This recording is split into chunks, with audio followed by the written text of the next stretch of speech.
Welcome to Pharmacy Pathways. Today's guest has a career journey where if we just put a bullet list of the things she's done so far on the screen, you would be able to determine for yourself that she has a story to tell. And while she was telling her story, it was so clear to me that she'll be perfect for this podcast because she just exemplifies everything that Pharmacy Pathways stands for, where we're looking to make big decisions. We want to be bold and resilient, and we also want to be curious about what's there for us, and we want to say yes to change or be open to change. And she's unique in the sense that she started in industry, but she wasn't a pharmacist at the time. Her experience in industry is actually what inspired her to go to pharmacy school. And so she sits here with us today as a pain management clinical pharmacist who also specializes in addiction medicine. So without further ado, I introduce to you Dr. Jasmine Ebron. Hi, guys. Hi, Dominique. Hello, hello. How are you doing today? I'm great. Thank you for having me on. Thank you for being here. I'm really excited for what you have to share with us and the audience. I would love for you to give us a brief introduction as to who you are, a little bit about yourself before we get into your story. Okay. So my name is Dr. Jasmine Ebron. I am a pain management clinical pharmacist with a subspecialty in addiction medicine. I work for a integrative health company in the Maryland area. I have been a pharmacist for 8 years now. And pharmacy is actually my second career. So I had a previous career doing something else and then decided to, after working in that career for 9 years, go to pharmacy school and become a pharmacist. So 9 years and then deciding that I don't want to do this anymore. Exactly. Like, what's next for me? What inspired you to pivot? And can we talk a little bit about what you did in the industry setting and how that exposed you to seeing pharmacy? Yeah. I graduated from undergrad with a degree in biology, and I, right out of undergrad, started with a pharmaceutical company at the age of 21, and actually really enjoyed that job. I enjoyed sales. I worked for Bristol-Myers Squibb for 2 years as a territory sales rep, and then I switched to Sanofi Aventis and worked my way up through different sales positions. I was an institutional sales rep for Sanofi Aventis before pivoting. And I actually had a really fun time doing that job. The reason for the pivot, it was actually an interesting story. I got to a place in my career where I felt like this was not my passion, although it was a very fun job, a very lucrative career. I felt like I was in the managerial track, so it was going very well. Okay. But it felt like this was not my passion or where I needed to be. And I remember very distinctly my father sitting me down and challenging me on that. And actually motivating me to consider going back to grad school. So I think, so if there was a moment where I thought, am I going to uproot my whole life and make a big change? It probably was my father's push to consider whether this was going to be the career path that I continued with. And so you mentioned that it was very lucrative for you, right? Right. And so deciding to not get paid anymore and to go back into school and to pay, a substantial amount of money, especially for pharmacy school. Yeah. Like, what were the things was it an easy yes for you, or was it like, I don't know, let me think on it? And did you have to really consider everything it would cost along the way? Yeah, I mean, at that time in my life, I owned my own home. I still had a really nice company car. And the career was going well. And so the decision was I going to give all of that up and then go to grad school and then go back to becoming a broke college student. And I decided that the answer to that was yes. So I sold my house. Yeah. I gave back my car. And then I eventually moved into a studio apartment in Baltimore, and downgraded my entire life. Oh my goodness. Now, I need you to appreciate a few things here. So, because I had been out of undergrad for 9 years, that meant that things like Physics 1, which was what I needed for my biology degree, I took that course 9 years prior to then doing some of the prereqs to get into pharmacy school. So then I had to take Physics 2 9 years later. And then I redid my anatomy and physiology, 1 and 2 with lab to bless your heart. Bless my so that could be fresh, so I can go into pharmacy school with that knowledge, more familiar to me. So that was a real challenge. I think, those things were in that moment a test of how much do you really want this? Yeah. Because there were quite a few obstacles, and it would have been much easier to continue with my first career. That was going well. so that was a challenge for sure.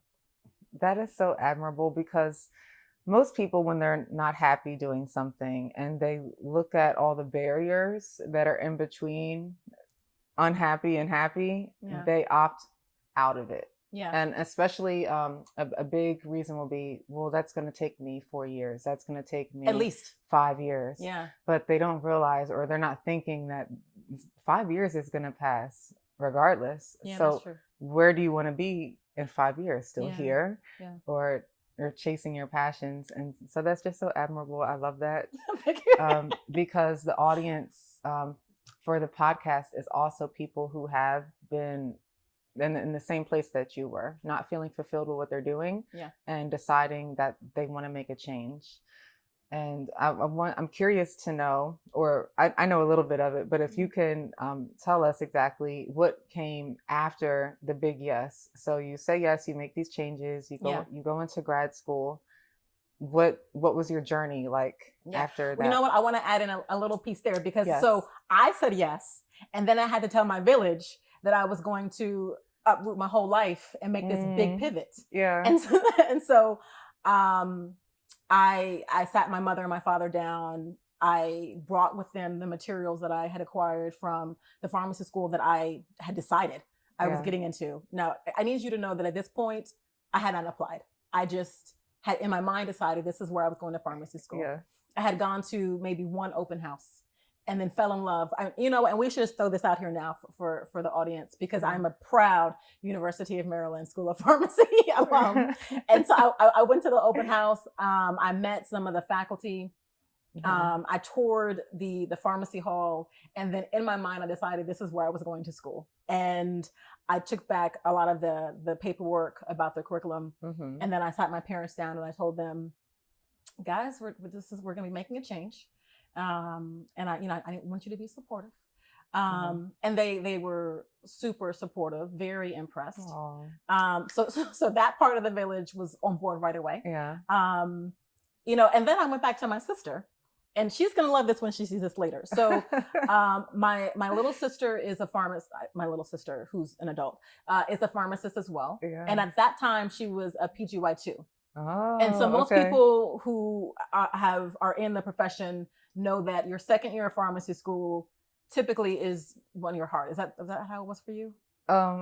Mine was hard every year. So all 4 years, yes. So so she was going through the pharmacology portion, and it was that's hard year for her.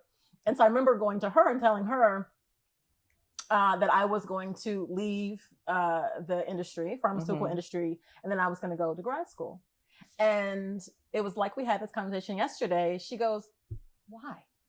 I mean, like you don't want this life. Like you see how hard this is, right?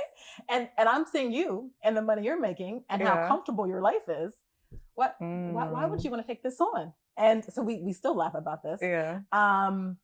So initially she was questioning whether me changing my entire life and then, going to grad school and not having my Fridays and my Saturdays to do whatever I want, but to instead be studying in the library in that time. Is that really the life that I wanted for myself? So it was, and people who were in the industry also, they were like, we're making some good money. We're getting bonus checks. This is where people want to be. This is where you are. So that was interesting to kind of get the village on board. And then when I went to pharmacy school, then I had to apply to pharmacy school, because keep in mind, I had not gotten into anyone's pharmacy school before I had told the village this is the plan. And so I remember studying for the PCAT while I was still working, because I was hopeful at least to get those scores back to have a bit more confidence of whether before you put in that 2-week notice. Okay. So that's what happened. Yeah. And so that was part of things that I had to kind of make sure were aligned before I made the big transition. Oh my God. Yeah, because I also studied for the PCAT a lot. I was in a fellowship, a bachelorette program, and I was in a lab. I was a lab assistant, and I would run my experiment and then go study and like take a nap and then wake up and then check on the experiment and come. It was a lot. It's very taxing. Yes. And then you have to retrain your brain to be a student again. Yes. That's it. For hours. That's hard. I can't even imagine, because I went back for my BCPS a year and a half after being out of school, and I felt like a huge difference. It was very hard to discipline myself again. That we're studying now, after work and on the weekends. It was a lot. So I can't imagine 9 years out of that life. 9-year gap between undergrad and grad school. Yeah. Oh my goodness. You really wanted this. Resiliency. Yeah, that was so that was probably the first hurdle. The first hurdle. Did y'all catch that? The first. Right. Okay. What was the next hurdle? Having to recognize that I no longer had a job, and so I could not move as freely as I used to. This is, again, my dad. So it was my first semester. I was a P1 probably around like mid-year, so maybe like around the holidays. Okay. And my father called me and said, Jasmine, you don't have a job anymore. And you're still moving and spending money like you're making money. So that's hilarious. You're going to blow through your savings if you continue this all 4 years. You might want to acknowledge that you don't have a job. And so please, modify.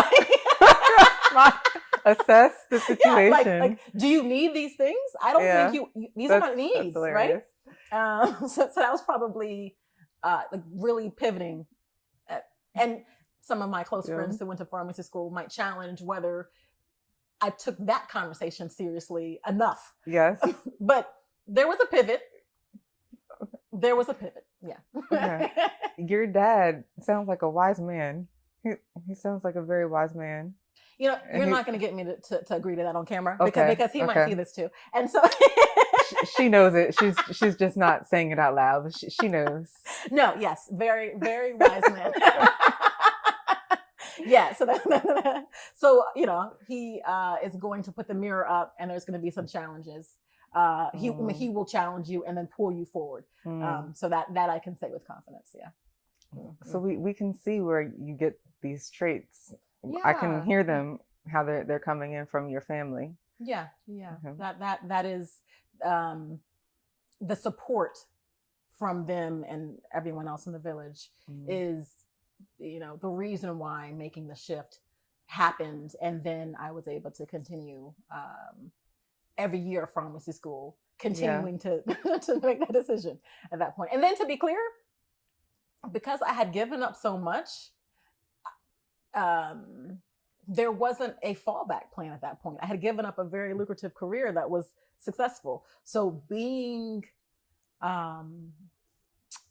so pharmacy school, working out and then getting through pharmacy school in a way that I felt like was successful was very important to me. And you made it. Yeah. You made it to the other side. Right, yes, yeah. And then you decided to go through more torture and do a residency. So, right, yes. Yeah. What made you want to do a residency? Right. So when I decided to go to pharmacy school, initially I thought I was going to get my PharmD, and then I was going to go back to the industry and become an MSL. And so MSL is a medical sales liaison. So that was the initial thought. Yeah. And then when I got into pharmacy school, I had these amazing women trailblazers to learn from. So in pharmacy school at University of Maryland, they have a few different tracks. And so I was in the geriatric and palliative care pathway. I got to learn from, I'm going to call them out, 3 amazing women. And so Dr. Chanel Whitaker was one of my, I call them iHeart teachers. Dr. Nicole Brandt was also another iHeart teacher. And then anyone who knows about palliative care and in the state of Maryland knows Dr. Lynn McPherson. And so, and within my training, I had trailblazers and mentors who were super passionate about what they did and took it very personally. And they took a lot of interest in their students. So after working with them, after being on rotation with them, I developed a love for ambulatory care and knew that if I wanted to, after pharmacy school, work in a ambulatory care setting, I was going to have to get some additional training. And so then I signed up for more training and more torture. more training and more torture. Right. And then you did primary care out of residency for a little while. I did. So so after residency, I actually worked in a clinic as a primary care clinical pharmacist. My first love was diabetes. So I primarily ran a diabetes clinic. I absolutely loved that. I loved being one of the people on the team that helped manage a chronic disease state.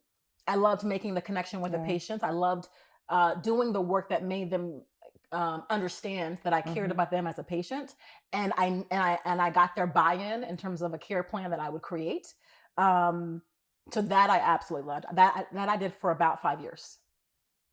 And I just wanted to stop there because I love ambulatory care. That's where my love is too.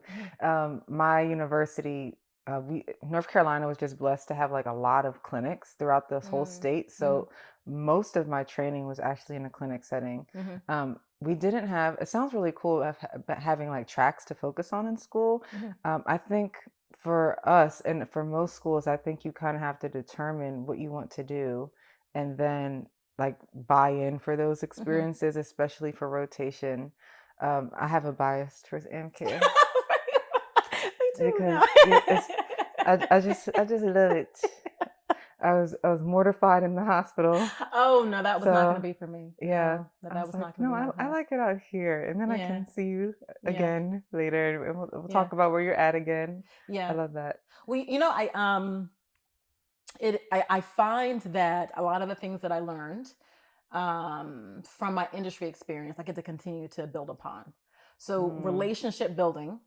As someone who was in sales, you have to be a people person. Yeah, it's a big deal, right? So people buy. This is what we would say. So people buy from people they like, or there's something about you that they like that allows them to continue interacting with you, and then they might buy from you. Yeah. And so, developing relationships is a big deal in sales, and I find that developing relationships is a big deal in ambulatory care. Absolutely. So that was a thread for me, that I think helped me in the ambulatory care space. That was good. Thank you. That was real good how she tied that together. So how did you get exposed to pain medicine since you were focusing on diabetes so much in the clinic setting? Yeah. You know what? Opportunity came and I was prepared for the opportunity and expressed an interest. So I mentioned that in pharmacy school, I did a geriatric and palliative care pathway. And I was exposed to particular rotations within that pathway.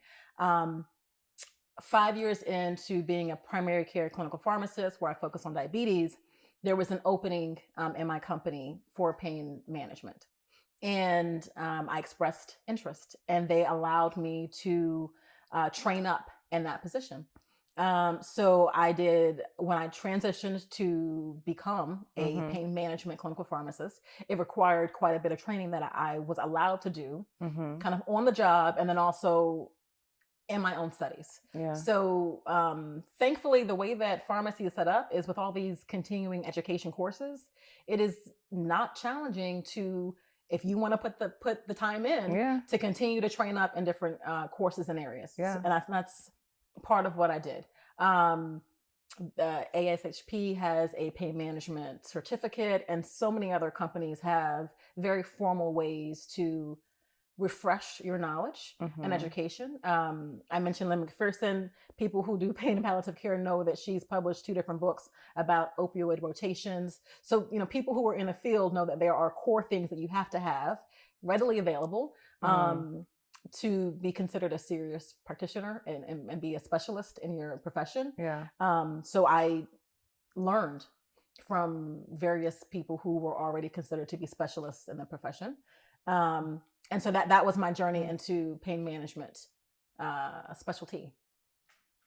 And then you also, well, can I tell them? Yeah. About what happened yesterday? Oh, sure. Yes. Yesterday was her last day of her fellowship program. Yes. Yeah. I'm super, super proud of this last year. You talked about continuing to sign up for more training and more. We said suffering and suffering, torture. Torture. This is a trend. This right here is a trend in my life. So I had been a pain management clinical pharmacist for a little bit more than a year, and there was something that I kept coming back to. There was a gap that I felt like needed to be fulfilled. Oftentimes when I would care for patients who had pain, too many of those patients would come into the clinic with long-term opioid use. And sometimes it was appropriate depending on the disease state. It might be appropriate in a cancer patient or a sickle cell patient. Oftentimes what I've found is that we have left a patient on opioids at high doses for way too long, and now their body is severely dependent on that opioid. And what we appreciate about opioids is that the brain being exposed to opioids for a really long period of time is not really helping the patient's pain. If anything, it's making the body's pain, or it's making the body more sensitive to pain. And the body is actually developing a tolerancy to the opioid, so the opioids aren't working as well. So patients would come in. Some of the patients would have real pain, severe pain, without a question. But I was seeing that some of my patients also were, some of them actually were either suffering from very complex, persistent opioid dependence, or some of them also had concurring opioid use disorder.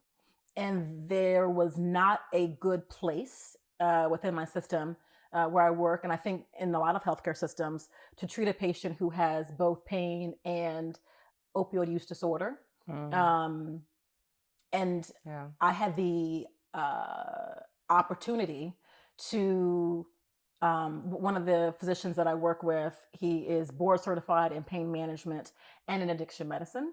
And he asked me, I expressed my concern for this gap that I saw, that we don't have enough practitioners who are comfortable treating patients in what I call the gray.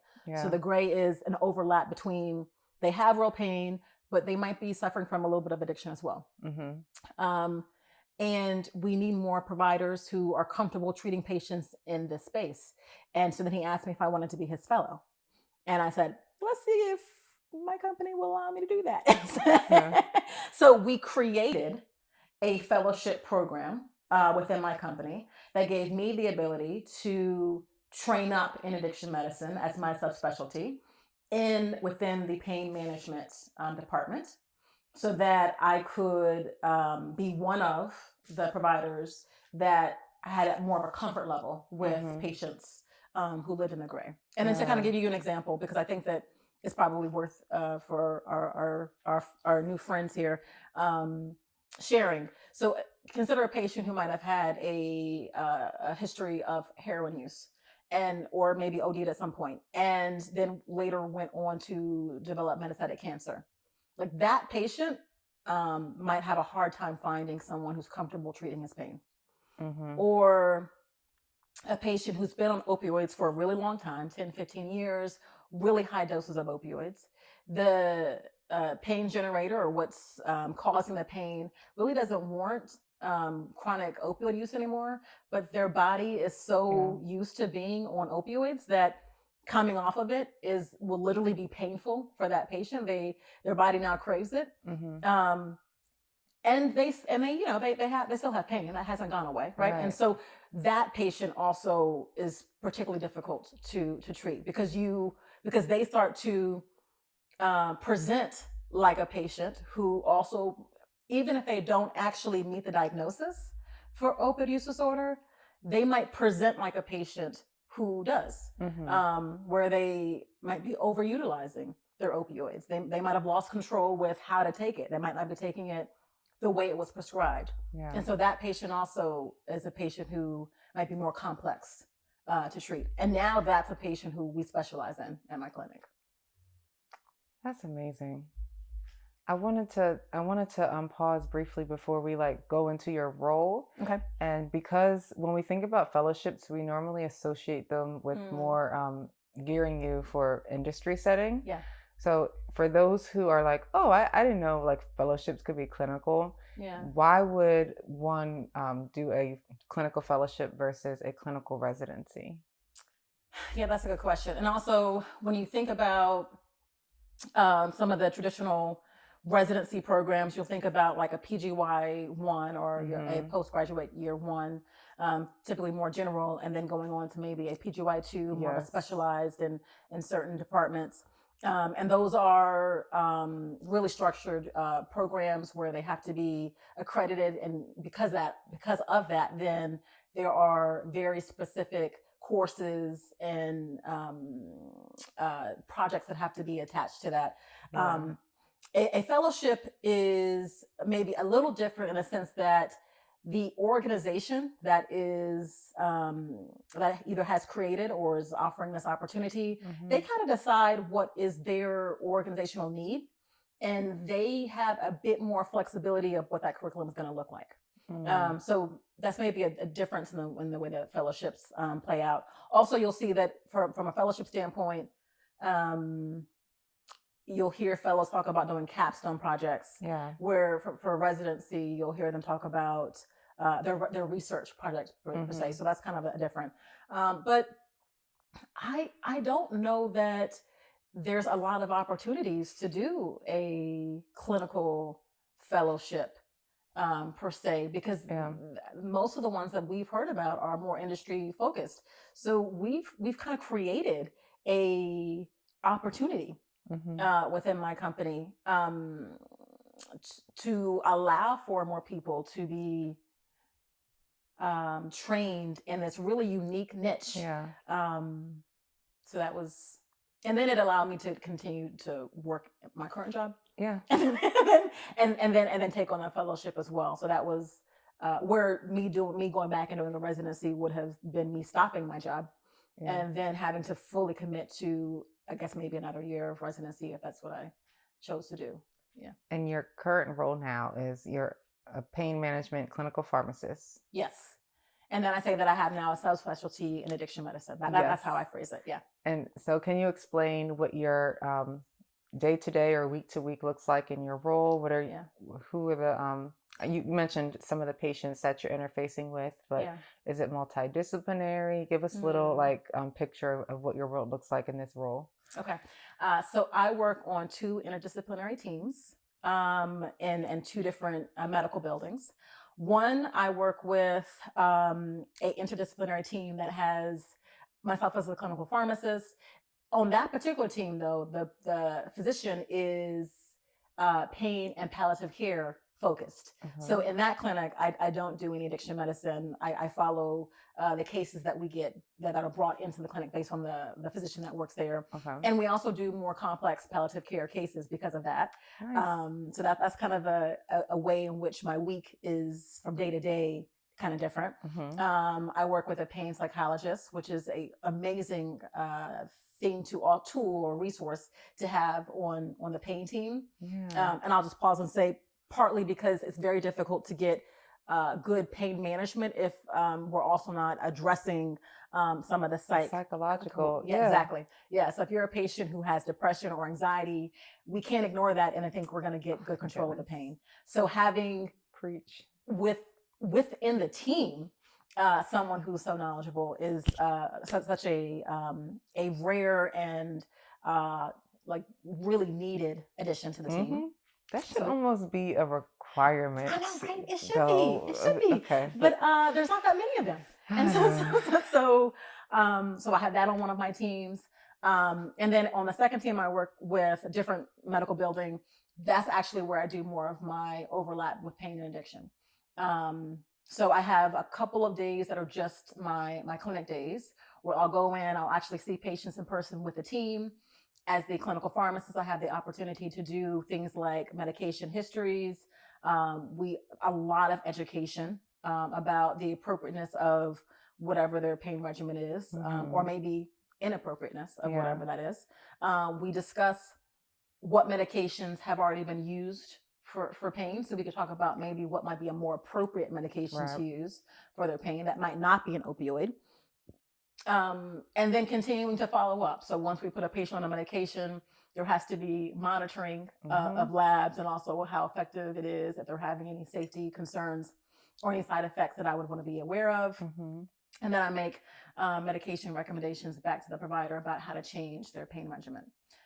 Specifically in my pain clinic that also we do a little addiction medicine, we will identify patients who live in the gray. And so if it's a patient who needs to be treated really concurrently for both, then I consider what their current pain plan is. And if we need to, then that's where I would have the opportunity to start a medication like Suboxone. So then we'll start it in the clinic for certain patients if it's appropriate. And then we also will monitor them over several months and then keep them because it's likely necessary to keep them on Suboxone for maybe 9 months to a year. So then the work I get to do in that part of the clinic is get them on a life-saving medication and then monitor them throughout and then keep them on that life-saving medication. And then when it's appropriate, if it's needed, then taper them off. So that's a big part of the job. And then another part of the job is I'm a consultant. So I'm a pain management consultant for all specialties. So a primary care physician, an oncologist, a hematologist, a surgeon might reach out and say, this is my case. What are your recommendations in terms of modifying their pain plan? And so in that case, I don't necessarily have direct maybe contact with the patient. In that case, I'm just maybe reviewing their case and maybe supplying here some recommendations that I offer you for your cases. So I'll do a little bit of that as well. So you're the go-to of your system. One of the go-tos, yeah. Okay, they trained you up. And they trained me up, and then yes. That's right. awesome. Yeah. Now, I think I've shared before, but for those who haven't heard this yet, I also worked with pain management, and I actually did it in the prison system. So it was very different there. Overlap of pros and cons, but the pain management in itself can be challenging, especially when you have to break the news to somebody that they cannot go on like this. And go on like this, stay on that medication. Yes. That is a hard conversation to have. So what I'm just curious to know, what are your biggest challenges? And I also want to know what you love the most about the field. But what are some of the biggest challenges you see in pain medicine right now? Yeah. That one is a hard conversation to have, right? So you have a patient who has been on opioids and perhaps high dose opioids for 10, 15 years. Yeah. And maybe they're on a combination that now we would consider to be potentially pretty dangerous. So maybe they're also on a sleep medication, or maybe a benzodiazepine as well with that high dose opioid. And they've been on it for quite a while. Yeah. Someone back in the day put it on them. And so then I have to come and have a conversation if I know that this is a drug combination, a medication combination that you've been on for a while. But for this reason or this reason, we are going to have to modify this medication, because you taking these two medications together is potentially very dangerous and fatal. Yeah. So that is probably one of the challenges, having that conversation, and explaining to a patient why being on opioids long term it can be harmful and for everyone not appropriate. So that's hard. As I would also say, maybe the second thing is when I'm in the clinic where we do addiction and pain. I'll have to remind sometimes myself, my colleagues, that a patient coming in with an opioid use disorder, they might present in a way that might be aggressive. They oftentimes are not going to be excited about making changes. And I will remind myself and my colleagues that this is a mental illness. And so the response to maybe the aggression that we might get from the patient has to be met with the mindset that what I'm dealing with is a mental illness. Yeah. And so I'm not going to take getting cussed out personally. I keep in every office that I have, I joke about this. I keep a little container of chocolate, so that if I have to have a conversation and a patient gets a little aggressive and I get upset, then I might have to retreat after that conversation, and I'll be like, you know what, Jasmine, you burned this little piece of chocolate today. The chocolate's for you. I thought it was for the patient. No, it's for me. It's for me because I thought it was like, here's some dopamine. Oh no! Before I share this news with you, no, it's for me. It's for me because of how calm I've remained. So okay, you're replenishing your dopamine. Yes, that's what it is. Okay, right? That's hilarious. I'm like, okay, you remain calm. That's funny. So it's but I think sometimes it's hard to have those conversations. Yeah. But at the end of the day, they are always rewarding, especially when we get the patients on a more appropriate treatment plan. Have you ever, I'm only asking this because I've experienced it. Have you ever experienced pushback from providers with the choices? Yeah.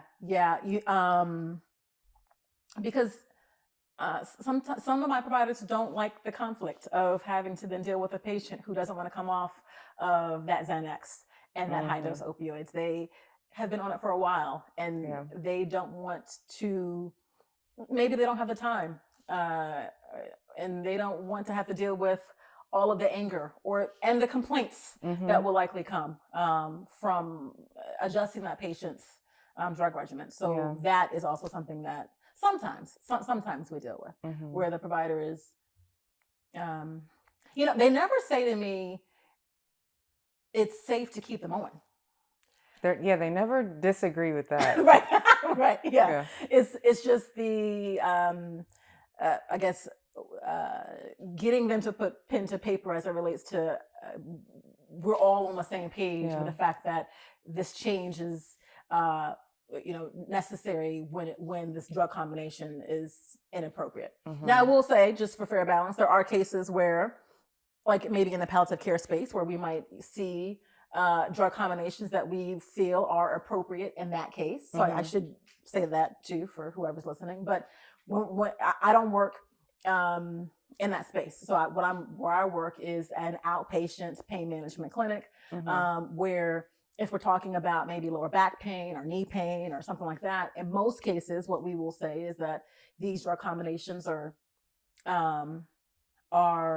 going to be a lot more dangerous because the risks in some of these cases are going to outweigh the benefits. So that's always the approach we take there. Yeah. Yes. Yeah. And another big thing that we have to address, especially when we're talking about pain management, and then also in the DMV, where there's a lot of folks of color, right? Yeah. Is bias. Oh, yeah. Bias with prescribing people of color opioids when they truly need them. Yeah. Bias of assuming people have dependencies or they're trying to get over on the system. Yeah. The stigma. It's a real thing. Yeah. I on both sides. So I see that so I will say because a lot of a decent amount of my patients have sickle cell. So that's another thing that is going to be more prevalent in certain areas than others. And so in this area in Maryland, especially my patients who were pediatric patients, now they've come over to the adult medicine space. There's a lot of different hospitals in this area where their protocol for treating pain on the pediatric side for sickle cell is more liberal. And so by the time they become adults, their brain has been exposed to some high dose opioids, some of them, for quite a while, right? And so we might see them come to the emergency room, our urgent care, and requesting medications by name. And you go to the urgent care and you start to specifically ask for some IV Dilaudid. You're going to get labeled pretty quickly in a lot of places. Yeah. So I will have patients come back and share with me stories about how that made them feel. How unfair that they feel about maybe the treatment that they may or may not have been given. So it's something that we have to talk through often. I'll have other patients tell me that they feel like we're not adequately treating their pain because of their race. So if they were white, they probably would be able to get more stronger pain medications in some cases. And so one thing I will say is that we do know that the way in which maybe one particular patient might show up and how they're treated it might be different from another patient. And there is some racial bias that is built into the medical system. So that we know that's in literature, something that is pretty proven. But I have to then also address that too, because when I'm talking about tapering down a patient off of opioids because it's inappropriately given, sometimes that's what they'll come and tell me. Well, you're trying to take my meds away from me because I'm Black. And that's when a lot of the education has to happen, because I then have to spend, and it's worth the time that we spend explaining that I could believe that your pain is very severe, but also understand that keeping you on this medication is also not the appropriate step. So what I'm never saying is that we are unwilling to and don't have an interest in making sure that you are functional and reducing your pain, but we have to come up with a safer pain plan. So that's a lot of the conversations that I have, and we sometimes have to address the fact that they have some preconceived notions that perhaps maybe we're withholding medications, and maybe it's because we're being biased towards them. So it is part of the conversation. I'll see some of my white colleagues have to have that conversation too, and sometimes the way they tiptoe around it sometimes is interesting, I think, sometimes as well. But it definitely comes up. And I think that where it concerns me is when it's appropriate, because I've been doing a lot of giving opioids inappropriately.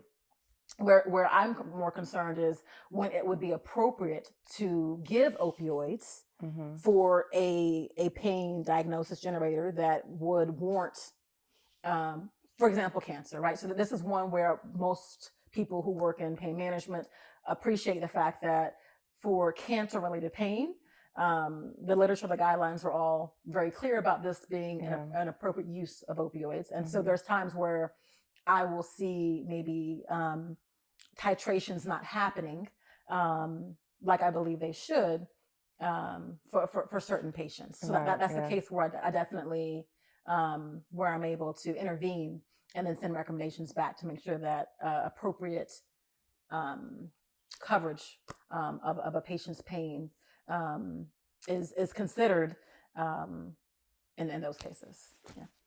Yeah, and I feel like I have to acknowledge how important it is for representation, because you having that conversation with a fellow Black woman or a fellow Black man, it can be received very differently than if a, a non-Black person had that same exact conversation I see that too. with them.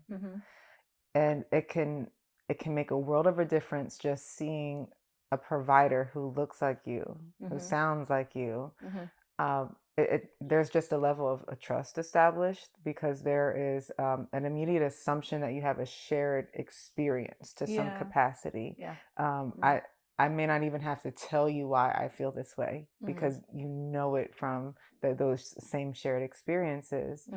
And I want, I don't care what their color is or what their, I just want everyone to know that you are needed.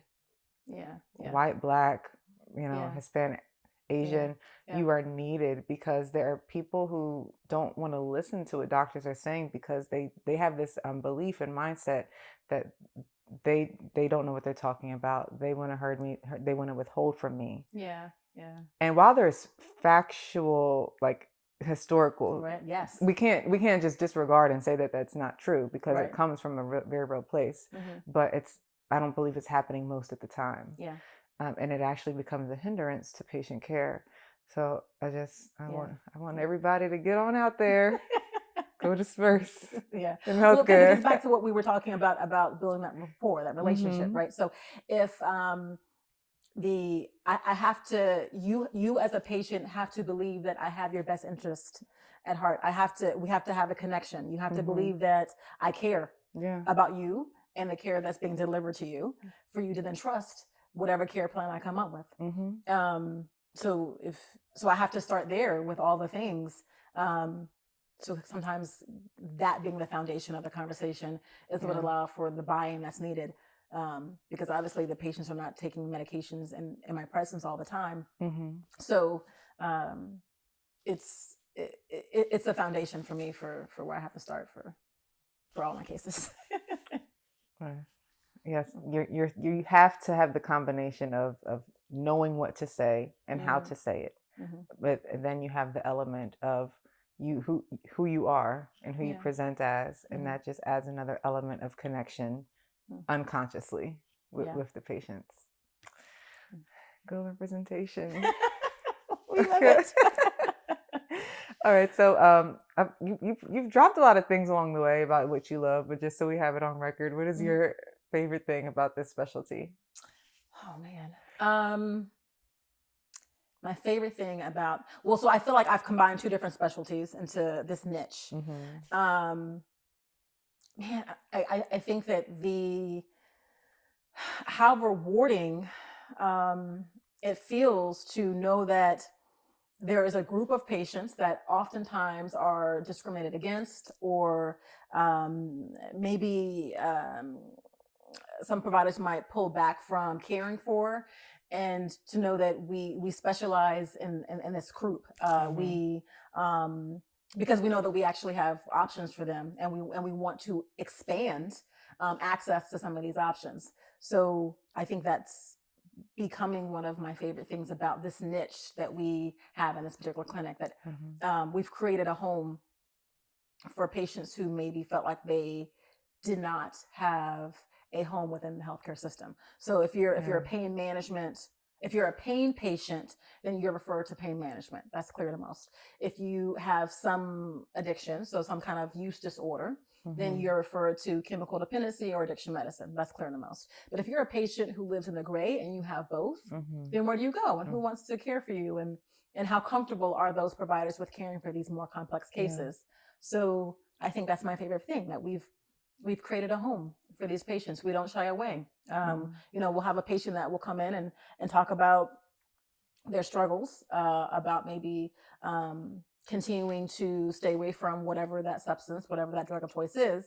But they are a patient who maybe previously used whatever substance, but they today have metastatic cancer. And so please don't turn me away, is what the patient's saying, because someone has to care for me now in this presence. And so then to hear the doctor that I work with speak to that patient with such a level of compassion and also openness, just be honest with us.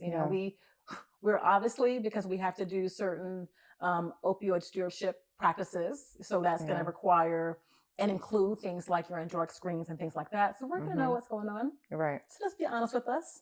Share with us what's going on. It's better you tell us than we find out. Yes. Don't have me, go back to the chart and look at the labs and be surprised. Just include me in with what's happening so that we can, if we need to, adjust the plan. Because whatever we're doing, it's not going to be punitive. We're not punishing you. We're just trying to keep you safe. And we're trying to do that while still managing your pain. So it's easier to come up with a plan if we have all the information.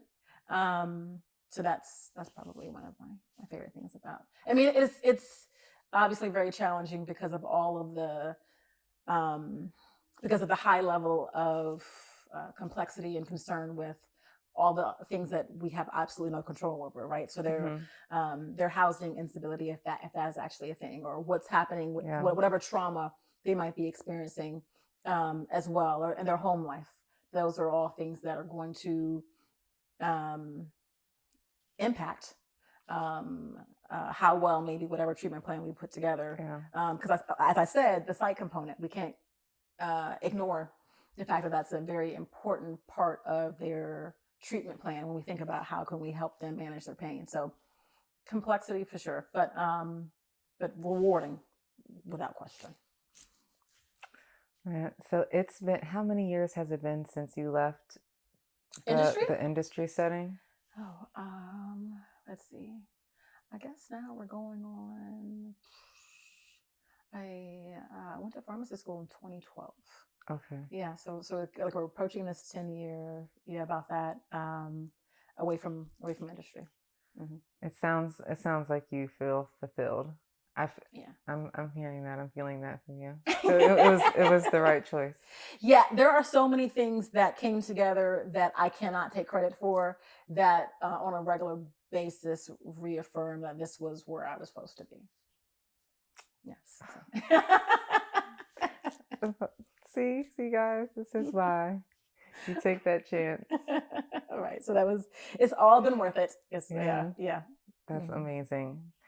Do you have any final words before we close today of anything that I failed to ask that you think they would benefit from? If any advice or something you want to leave with them for something to consider? Maybe just the importance, and I probably have touched on this a little bit, but I'll just highlight this again, the importance of mentorship with whatever path you take. I will be very clear about the fact that when I was in industry, I had supervisors and other mentors who guided me through, and a lot of my success was based on their desire to ensure that I had the resources I needed and could rely on them if I had any missteps or needed some guidance. And then when I was transitioning through and then changed careers to become a pharmacist, I had people who were available to ask questions to and guide me during that transition. And for sure, in pharmacy school, I've mentioned my three iHeart teachers earlier, trailblazers and amazing women in the profession who mentored me in school. And then in residency, still, same thing with my preceptors, amazing preceptors who I still joke with now about how one of my professors, one of my preceptors from my PGY 1 year, I call him OG. He's my OG preceptor is what I say. And so, I still will sometimes to this day reach out and say, can I run some things by you? My fellowship director has been super, super supportive and just, an amazing teacher to learn from during this past year. So no matter where you are in your journey, seek out mentorship. And if you are putting forth 100% effort, you will find someone who is more than willing to partner with you in your journey to continue to train up or learn or adjust. So I would leave you with that. And also the fact that pharmacy is a profession that requires continuing education. There is not a I've arrived moment in my career. I acknowledge that I will continue to be learning as maybe the way that we use certain medications change, and what we learn about how to use medications might be adjusted over time. So it's always this attitude of continuing learning. Oh man, can I just make some comments on the Oh, sure. mentorship Yes. thing? Yeah, sure. You made the point. You made the point that it's going to be an exchange with a mentor. And the comment you made was as if like you have to show up Yeah. and be that good mentee. Yeah. Because if you're going to ask someone to pour into you Yeah. and to spend time with you and to invest into you, you have to show them that it's worth that time. Yes.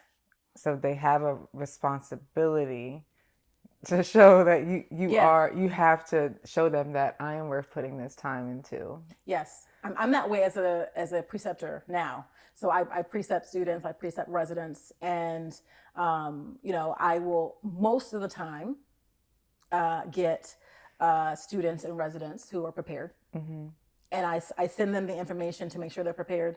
I ask them to review whatever needs to be reviewed, guidelines, whatever, so that they can come in ready for this experience. Because they're not coming in just to shadow, they're coming in to participate in the day. So there's going to have to be some exchange of ideas. I want them to think through clinically why we're doing what we're doing and how maybe they would approach a situation.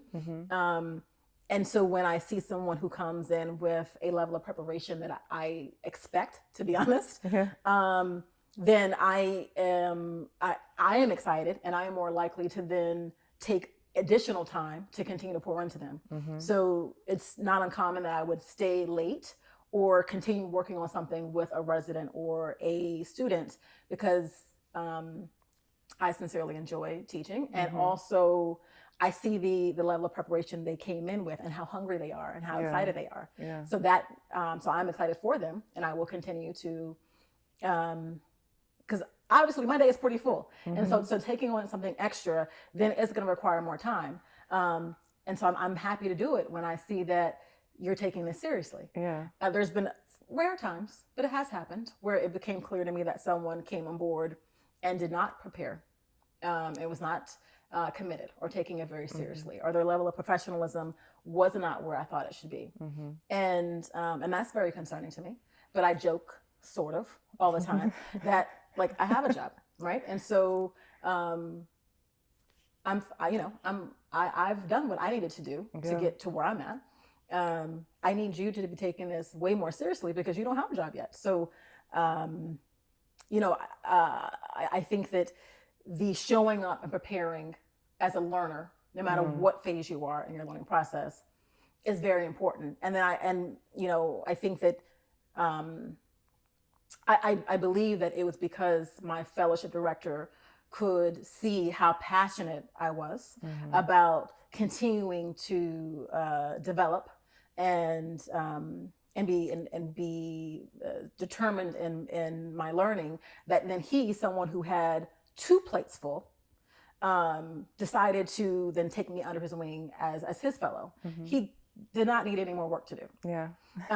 But he decided that he thought it was worth his investment. And I believe it was because of how committed I was to learning that he took that interest. And that is what also I do with my learners. So. And you said that you told them to seek out mentors. Now, for their clarification, are you speaking to identifying somebody who is in a place that you want to be, who has the attributes? Because you can have mentors for different things, right? Seeking them out and directly going to them and saying, hey, I want to grow in this area. Do you mind spending some time with me here or there, teaching me how I can go? Or did a lot of your mentorships develop organically, and then there was like a mutual understanding that this is what it is? Probably a mix. I will tell you that when I decided that University of Maryland School of Pharmacy was where I was going, I made that decision during open house. And I made that decision when Dr. Chanel Whitaker was one of the people on faculty. So part of the open house was faculty being on a panel and then speaking to the some of the attributes of the school. And so I saw her from the crowd there before I became a student, and saw that I just something about her passion and specifically then her specialty, I just gravitated towards. And then I took an opportunity when I saw her out after the open house. She was standing around kind of greeting the people, the potential candidates. I definitely went up to her and introduced myself. I made myself known before even getting accepted. That's just you as a person, though. I don't even know if she remembers this conversation, but I for sure remember this conversation. I introduced myself to her then, and then when I got in, and because I don't know that she taught some of the first PGY, or sorry, the P1 or P2. I don't know that she taught some of the first years, but then I finally got into some courses where she was now teaching some of the classes, and then again, had to make myself known because I saw a mentor for myself, and I was thankful that she allowed me to be mentored by her. But I think but I would agree that it could happen in both ways, and I think for me it has happened in both ways where some mentee mentor relationships developed pretty naturally, and then others I think I sought them out, and I realized that there was something about their success and maybe their passion and how they moved, and I could learn from them. And so being in there or being in their presence would be beneficial to me, and so I wanted to make that happen. So. Wise words. Thank you so much. Well, this has been wonderful. Through your story, we've covered a lot, like taking that leap of faith, taking that chance, and then going all in on it, not halfway, but like committing and going the long haul. Continual education. Oh yes. Because what I have found, I've only been practicing for 4 years. The ones who are practicing what I would call borderline dangerously are the ones where they stopped learning. Yeah.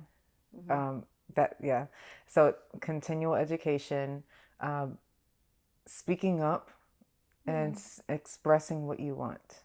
Yeah. And all the worst people can say is no. Right. I mean, they can come back and say no, and then you've lost nothing.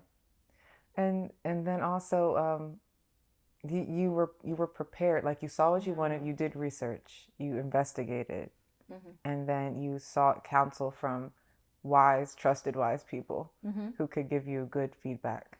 Yeah. So, and then we learned a lot about pain management and what that looks like, and addiction medicine. So we've learned so much in this hour. I really do appreciate you being here. Thank you so much for having me. Yeah. So I think we're gonna close on that. Okay. Well, thanks, guys. Thanks for having me. Bye, everyone. Bye.